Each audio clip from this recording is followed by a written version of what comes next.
Next up, Satoshi Aoki. Let's add you to the stream. What's up, bro? You with us? Hey, yo. Can you hear me okay?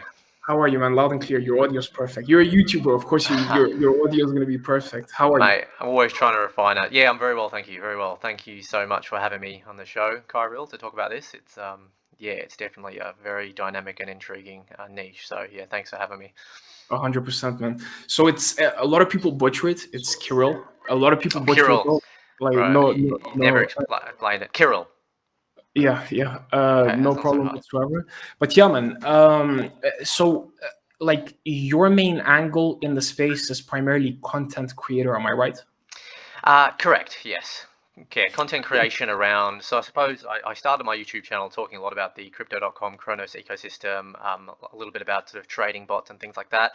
But as of sort of recently, I've sort of explored blockchain gaming a lot more. I've always naturally been a gamer, just in the traditional gaming sense, and I suppose having the passion of cryptocurrency and traditional gaming, sort of seeing how blockchain gaming is really just only in its infancy stages, it kind of that's where my passions have really drawn me, I suppose, over the last 6 months. So that's primarily what I'm focusing on now: content creation, streaming around blockchain gaming, NFTs, metaverse, that kind of thing. Are you a traditional gamer as well? Like, do you play Uh, any oh, triple? absolutely. Yeah, What do yeah. you? I mean, yeah. So at the moment, in terms of traditional games, I play a lot of Rust, so survival. Okay, Do you know right. Rust? Yeah. Of course, the console version just came out on the Yeah. PS. It's I'm in between downloading it, but I've seriously. heard from people that Ooh, it's very mate. addictive, so I'm scared. Look, I'm just gonna say one thing.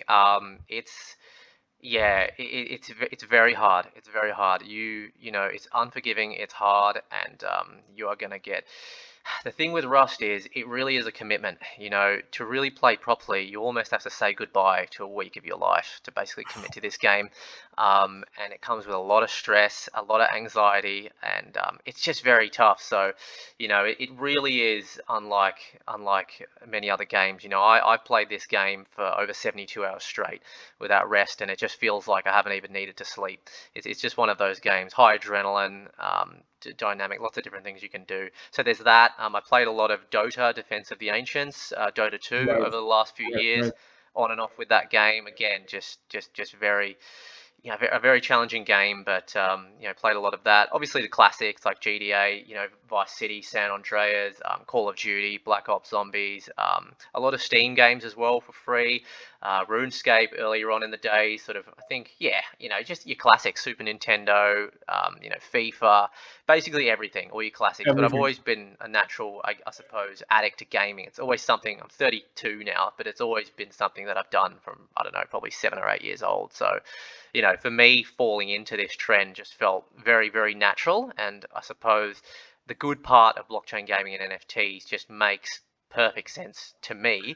And not only do I feel that it can be extremely lucrative, but it's just fun, and it just makes a lot of sense to me. And Chirol says your parents probably don't support your gaming addiction. I guess, there's pros and cons. I would argue it was actually quite interesting because I had this discussion with a very brief discussion with my wife last night. Actually, she mentioned, I mean, how bad really is a bit of gaming, and I said, well, look, I mean, think about people that go in, they do a desk job that they don't even like. I mean, how many people are in that situation? I think you and me are probably quite different because I'm pretty sure we love what we do. But think of all the people that do go in and work a 9 to 5, whether it's in an office or at home. They're stressed. They don't like the people they work with, and they're staring at a screen all day. I mean, wouldn't you rather just be spending a bit of time actually doing something on the screen that you love? But not just that, you're actually stimulating your brain, having to work things out, being strategic. There's problem solving involved. I think there is that side to gaming, which I think people that don't understand gaming, they don't see that side of things. I'm not saying that every kid or person should be in front of the screen 24/7, because obviously that's not great. You need to have the balance of obviously being, IRL, in real life, experiencing things on the outside, traveling, making real life connections. It's obviously very important and very good for your health, exercising and everything like that. But I think there is that kind of stigma if someone says, "Oh, I'm a gamer." Someone maybe who isn't a gamer or doesn't understand, I guess, the value that can come with that can Hmm. be, obviously this is a big generalization, but there can be a lot of scrutiny that does come with that, which I think, yeah, that may not ever be debunked necessarily, but that's how So it is. let's kick it off with essentially a broad overview of the industry right now and what Yeah. you're excited about as somebody who's a content creator in the space. Because I Mm. imagine your typical daily timetable is essentially testing things out, seeing if they're good, and then essentially creating content about them, whether it's an NFT game, Sure. whether it's just about anything. In your personal opinion, what are the hottest titles that are bound to come out right now in the NFT gaming space? Sure. So I mean, yeah, no, it's a very good point, and what you said is correct. Yeah, a lot of my day is kind of like that. Look, what I would say straight off the bat is at the moment, at least 90% of what's out there in terms of blockchain gaming is just garbage, total crap. There's no beating around the bush. I think, with any lucrative industry, cryptocurrency has been lucrative enough, but then blockchain gaming is that little niche within cryptocurrency, right? Where I think people with money or in tech who aren't necessarily traditional gamers, are seeing this. They're seeing the NFT boom.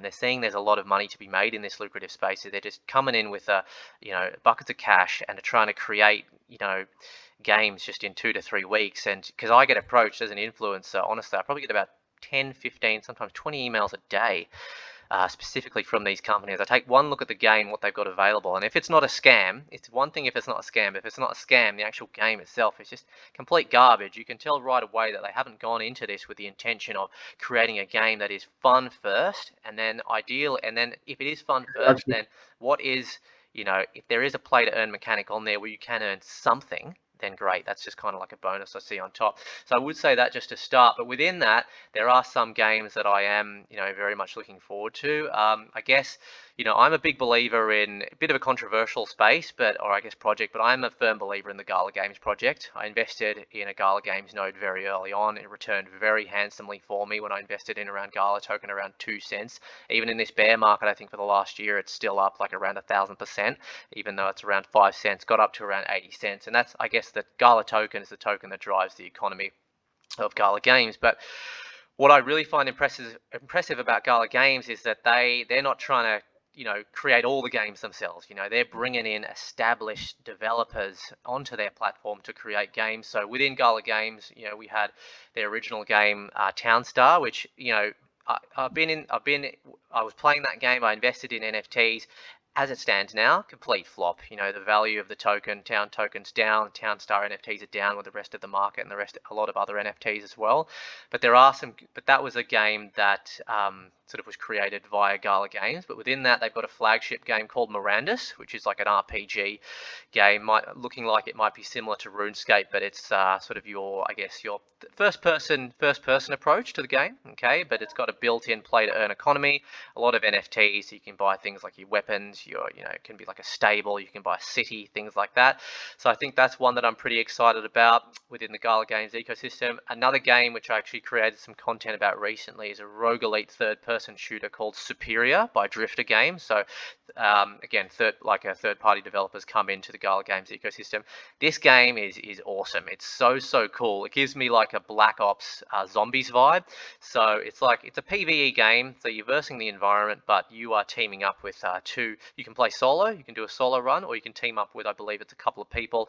And essentially, you're going on what they call runs. So you're basically going through, and the idea is you're going through killing these bad guys. And the aesthetics, it's like a comic book aesthetic. Okay, so the graphics, you can just tell, I could just tell straight away for the first 10 minutes of playing this game, damn, like this is a game where their priority is to make this game fun, the standard of a good game in the traditional gaming sense. They got that right, which is not easy to do. It makes sense and it's really fun. I got hooked on it. I played. You can go through, upskill your characters, and you're coming across. They're called superiors, but think of like a superhero like Superman, but it's like an evil Superman. So you have to kill the evil Superman. So the bad guys are the superheroes. Okay. So in terms of the lore and the narrative, it's very different. It's flipped. It's got like the Sin City sort of comic book aesthetic, which I absolutely love. And it's really early on. They haven't done really any sort of paid marketing pushes like all of these other projects tend to do. Okay, they're just focusing mainly on the product, and I genuinely believe that's one that's going to come through as well. Another good one is called Last Expedition, survival first-person shooter, also from Gala Games. We got developers from Call of Duty and Halo with that experience working on that particular game. And again, it's it's going to be a PvP. Okay, so you get dropped into a drop zone, into like this alien world, and there might be 3 teams of 5 or something like that, and you're basically competing for resources, and you have to like go and get the resources, do some PvP, and like get the goods back to your ship and then take off. And I assume or I presume that whoever does the best job and has NFTs can actually, get some income from playing that. Last Expedition, that's a good one. The Walking Dead Empires is another one. Right. Piggybacking off the branding of The Walking Dead, which I think it looks okay. I haven't actually played They that have one yet. do they have the IP licenses for that or no? I believe that I can't say for sure, haven't looked into it for sure, but I would say that they probably do. I'm pretty sure that they haven't. I think there would be some kind of partnership established there. I'm pretty sure they haven't just gone and taken the IP, because I You feel see like that though, like you see that in it happens all the time. It happens all the time. It happens a lot with Pokemon. All Mhm. these games trying to replicate Pokemon, they're literally just doing the exact same thing, and it's just a little weird, and you kind of wonder how that's gonna end up, because once these companies get wind of it, they take this IP stuff seriously. You got to be really, really careful with this kind of thing. Illuvium's one that's quite popular as well. Again, I haven't had any experience, obviously, playing any of the playtests with Illuvium, but that's got a lot of hype around it. I like the fact that with Illuvium, as far as it stands, is it looks like you can actually earn in Ethereum rather than having like its own in-game currency, like an SLP or a town token, because obviously the inflated SLP token with Axie Infinity has suffered quite a bad fate. Inflation of the actual NFTs, the Axies themselves, just This, hasn't gone this well. this comment that I've pinned right now, most play to earn games are not developed by real gamers and end up boring, is 100%. sort of it's sort of leading to a key point that I discussed in a podcast with one project. And the guy basically told me one of the biggest reasons why most crypto games essentially fail is because they're created by blockchain developers, not actually game developers. So the whole gamification aspect is essentially skipped. They just look at the blockchain usability and the blockchain application of it. And 100%. it leads down to your point of the game must first and foremost be playable. Otherwise, it essentially just won't survive. 100%. I mean, if you're, if you're thinking about, like, because you got to think about it in the traditional gaming sense as well. It's like most games, they come and go in periods. They're not around for a long time. I mean, think about how many traditional games have really stood the test of time and been popular for time. You've got your Call of Duty, maybe your Battlefield. You've got things like Fortnite, Rust is another one, Dota, League of Legends. There's a handful. Most of them are, in my opinion, PvP based. Okay, but a lot of games, they come and go. They don't stay around. They become obsolete. They become irrelevant after a year or even less. And that's if they even succeed at all in the first place. And you've got, exactly like you said, all these projects with all these different tokens coming out, and people just throwing money into these pump and dump projects in this bull run, and thinking that the fact of the matter is almost 100% of them will just be worth nothing if they're not already worth nothing now. So I think as an investor, if you are genuinely interested in making money in this lucrative space of blockchain gaming, you have to, if you're not passionate about understanding what makes a game fun, and then you need to know someone that is. And actually, that's what I say, like in a lot of my content. The main driver of my channel now is to first and foremost look for the games that are genuinely fun. I'm not even thinking about the play to earn or what I can earn from it now. I'm not even thinking about it, right? If I can have fun playing the game and there is some kind of play to earn attached to it and I can earn, and maybe I feel like investing a bit of money in an NFT if it makes sense, right, then maybe I'll do it, right? But if it doesn't have that there, I'm not saying you can't make money, right? People have made, obviously, you can make money off a pump and dump, but you've got to be aware, like you've got to get in. That initial pump, you've got to get out if that's the way you want to trade it, because that's the reality of it. It's not going to be around for a long time. But as you said, that comment there, that is 100% true. It's 100% true. And I think over time, it's going to take a little bit of time, but as time progresses, I think, you are going to see a lot more developers entering this space with quality games. But I think it's just so early, and it really is going to take a bit more time. I agree 100%. Another, just to also wrap it up, another thing that I'm also looking at is the point where a actual AAA developer implements NFT functionality into a existing AAA title. I've spoken with a lot of people on this topic, and it's something that a lot of people look forward to. The only issue that they're facing right now is essentially that of like legality and regulation, because even stuff like loot boxes right now is on the regulatory side. So they need to be very, very careful with regards to how they position themselves. But I Yeah. think as soon as they figure that out, then it's going to be a really nice one for the space itself. Theoretically, yeah. I mean, it sounds great. It's great for the person playing the game because a traditional gamer now, they're not thinking about play to earn. They don't give a they don't know what that shit is. They just want to go in and have fun. They want to go and have fun. They might pay for the game, 15, 20 pound, play the game. They're having a good time, chilling with friends. They buy some skins. They have a good time. That's it. They're not concerned about play to earn, right? So with that in mind, these traditional gaming companies like Blizzard, for example, they're creating these games, they're selling these skins, making a lot of money. Why would they want to, share any of those profits back with the community? They don't, right? That's why a lot of these, it's why Steam and, a lot of these traditional gaming companies they don't want to engage with blockchain gaming. So I suppose, theoretically it would be great, but I do wonder if that will ever happen. I almost feel like it could almost be argued that it's more likely that new gaming companies will come out with quality games that realize the potential in this, and they create games to compete with some of the big games that Blizzard have come out with, or Ubisoft, or these kinds of games.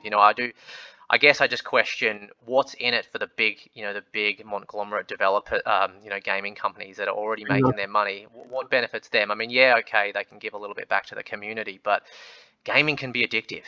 Someone's addicted to the game. They're paying money for the skins.